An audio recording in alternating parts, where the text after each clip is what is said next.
गुरुजी, जब भी हम ध्यान के लिए बैठते हैं, तो बहुत बार ऐसा होता है कि हम अपने आप के साथ बैठ नहीं सकते या पलायन होते जाता है।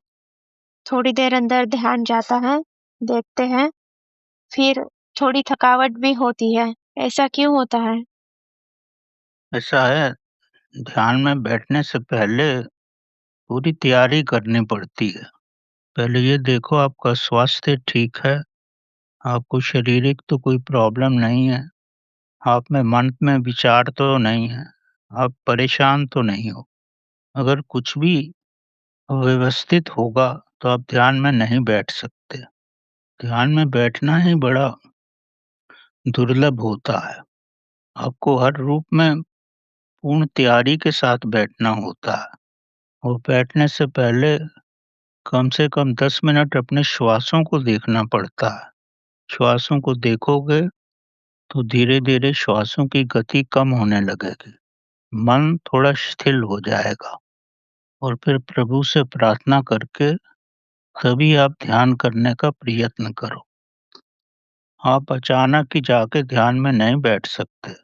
ये महाशक्ति के साथ बैठना है। महाशक्ति के साथ बैठना इतना सरल नहीं होता। अगर आप अपने दफ्तर में अपने बड़े ऑफिसर के पास उसके कमरे में जाते हो, तो आप देखते हो कि आप शांत हो, आपके वस्त्र साफ-सुथरे हैं और तब बड़े आदर से वहाँ पे प्रवेश करते हो।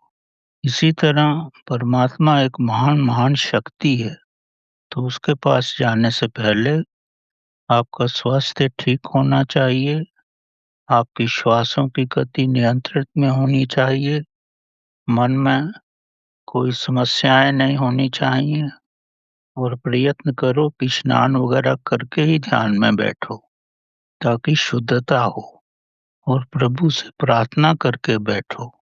प्रेम से बैठो तो धीरे-धीरे ध्यान लगना प्रारंभ हो जाएगा।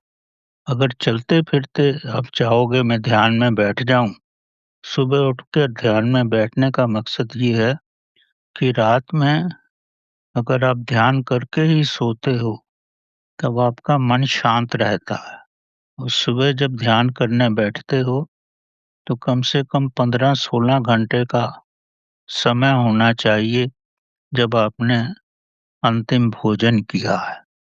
तब आपका शरीर पूर्ण रूप से स्वस्थ होगा, उसमें किसी प्रकार की व्याधियाँ नहीं होंगी और जो शक्ति है, वो आपके पास पर्याप्त मात्रा में होगी क्योंकि शक्ति कहीं भी इस्तेमाल नहीं हो रही है।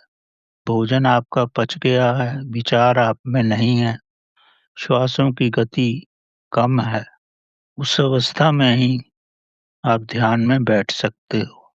अगर कहीं पर भी ये अवस्था ठीक नहीं है, तो ध्यान में बैठना कठिन हो जाता।